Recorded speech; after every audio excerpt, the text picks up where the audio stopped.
Hello viewers, তিনি বলছি। Thanks for watching my channel.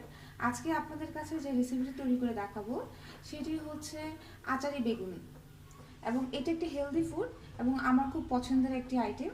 যারা অনেকেই রান্না করেছেন অলরেডি তারা তো জানেন এর স্বাদ কেমন, কিন্তু যারা এখনও পর্যন্ত রান্না করেননি তাদের জন্য আমি আমার এই রেসিপিটি।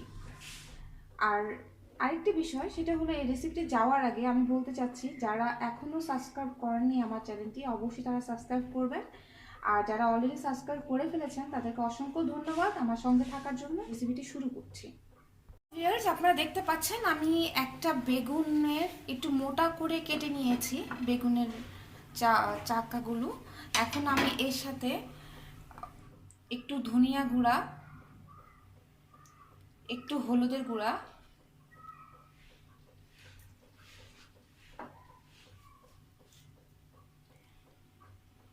একটু মরিচের গুঁড়া আর সামান্য একটু লবণ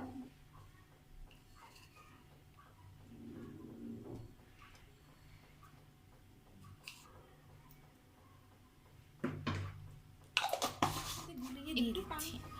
আপনারা চাইলে এমনি সরাসরি দিতে পারেন, কিন্তু আমি একটু পানির সাথে দিয়ে এটা মিক্সচার করে নেব আর কি।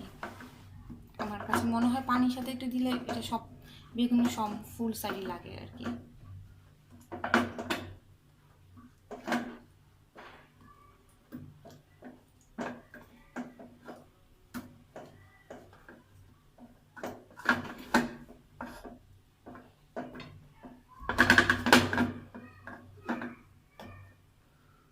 নিয়েছি, তার মধ্যে আমি এই সম্পূর্ণ রান্নাটা করব সরিষা তেল দিয়ে। যারা সরিষা তেল খেতে পারবেন না তারা সরিষা তেলের সাথে মিশিয়ে নিতে পারেন, তবে সরিষা তেল দিয়ে হলে আচারের ফ্লেভারটা বেশি ভালো আসবে।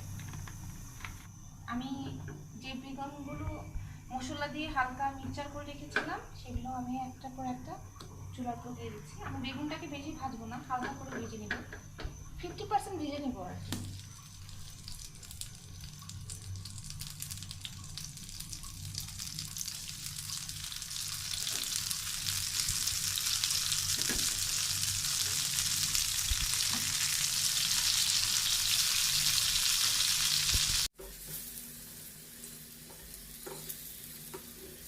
আমার বেগুনগুলো হালকা 50% ভাজা হয়ে গেছে, আমি এখন এগুলো তুলে ফেলবো।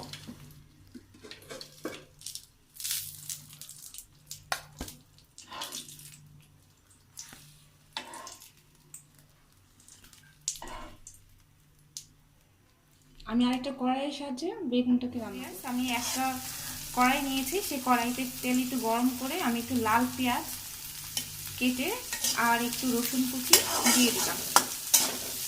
পেঁয়াজটা যখন হালকা ভাজা হবে তখন আমি এর মাঝখানে আলাদা মশলাগুলো অ্যাড করব।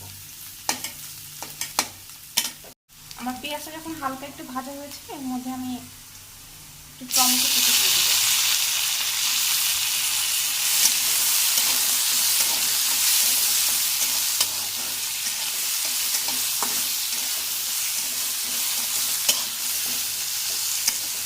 ধনিয়া গুঁড়া দিব, হলুদের গুঁড়া দিয়ে দিচ্ছি, মরিচের গুঁড়াটা দিয়ে দিলাম। মরিচের গুঁড়াটা আপনার স্বাদ মতো আর কি, যে যেরকম খেতে পছন্দ করেন। আমি এখানে একটু গোলমরিচের গুঁড়া দিব,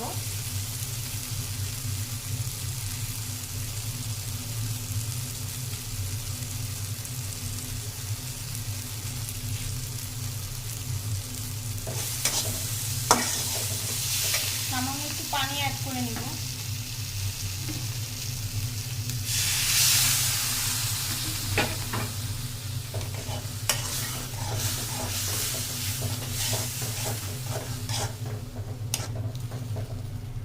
স্বাদ মতো একটু লবণ দিয়ে দিব।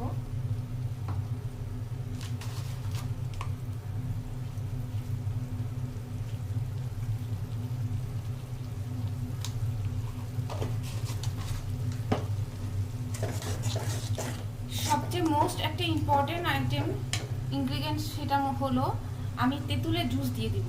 তেঁতুলের জুসে আমি সামান্য একটু চিনি অ্যাড করে তেঁতুলের জুসটা এর মধ্যে দিয়ে দিব।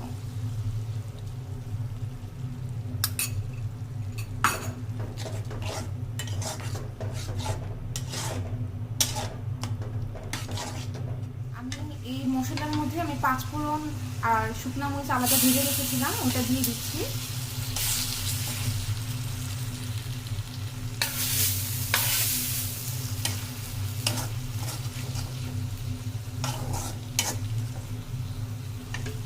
আমি মশলাটাকে একটু কষাবো। আমি এর সাথে একটু কাশ্মীরি মরিচ দিয়ে দিচ্ছি। কাশ্মীরি মরিচের কালারটা আমার খুব পছন্দ।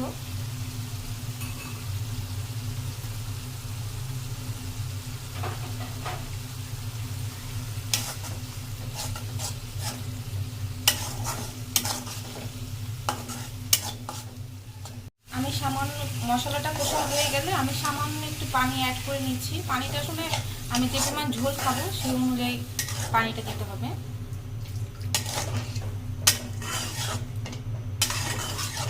আর বেগুনে পানিটা থাকে না, পানিটা বেগুন শুষে দেয়। আমি বেগুনগুলো আস্তে আস্তে দিয়ে দিচ্ছি।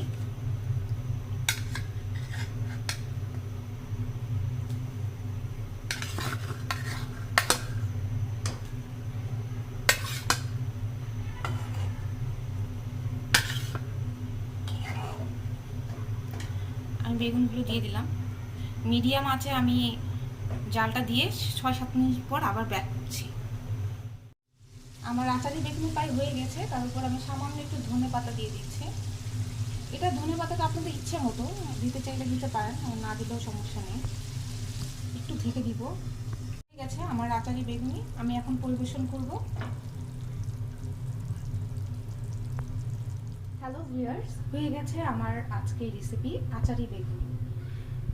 এই রেসিপিটা দেখতে যেমন সুন্দর, খেতে খুব সুস্বাদু। আমার খুব পছন্দের একটি আইটেম।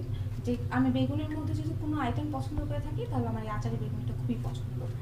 আমি আশা করি ভিউয়ার্স আপনাদের খুব পছন্দ হবে, আপনাদের খুব ভালো লাগবে। অবশ্যই একবার ট্রাই করবেন সবাই।